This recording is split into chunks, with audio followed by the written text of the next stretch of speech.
Thank you. I'm going to talk to you today about natural economy in an unnatural world, and I'm going to start with the unnatural world. Post-colonial wealth and power is now in the format of globalized corporate power and globalization, wrapped in with neoliberal economic theory. It is the most powerful force on the globe today, and it transcends political power. If you don't think this is the case, it's fun watching a government trying to tax a corporation. It doesn't work very well.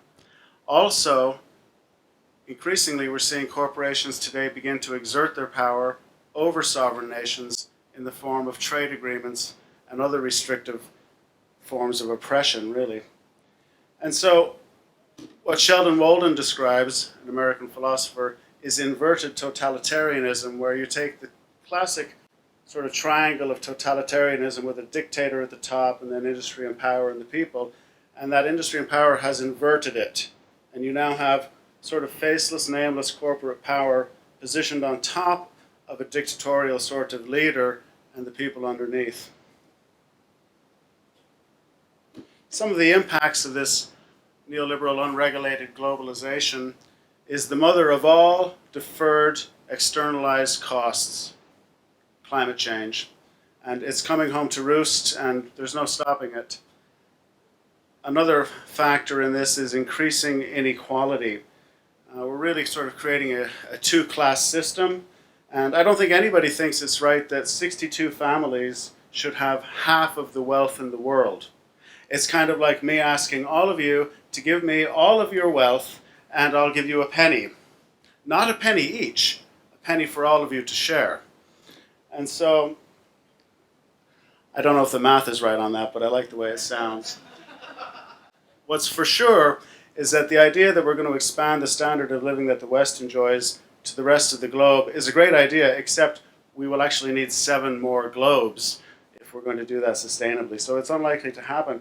So the question becomes, what is going to happen, and what's likely to happen, and how can we plan for that?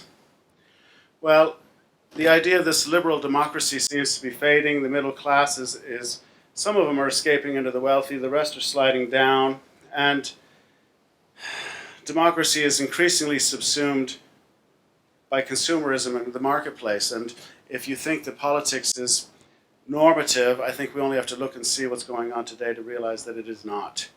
We have a distorted and unnatural political economy that's resulting from the marketization of the commons, the idea that there's a common unity that groups of people can share, that we're in life together, and it used to bind and control elements of individualism. Today, that's been shattered. So where do we go?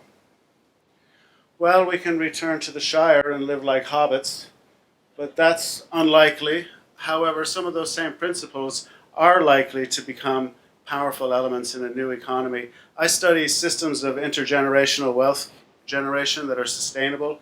I talk about wealth, not income, integrated community systems, and local economic solutions and markets, so that you can begin to see how systems like that form. A modern example would be the sort of idea of a sustainable urban village that is green and friendly and it sort of exists within the larger economy, but in a way that's more healthful. The interdisciplinary research that I'm working on looks at traditional immigrant communities, new systems of green economy, classic urban social services models, how government is involved, and also corporate sort of business development things, but critically, sort of from a religious, spiritual aspect of how binding agency is created in groups. We all talk about community spirit, but does that really mean spirituality? What makes groups bind together and work collectively and compensate for individual desire in a way that's balanced? Some of the research questions are, common questions. What makes them succeed? What are portable elements that we can bring to other groups? How do governments and institutions work into that? And exactly sort of what are the key elements of success in creating binding agency, and how does that natural economy form in ways that are meaningful for our groups?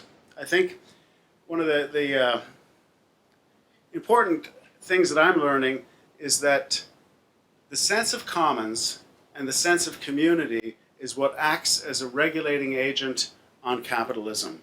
I'm not against capitalism, I'm just against unfettered, rapacious, oppressive capitalism that's destroying the globe.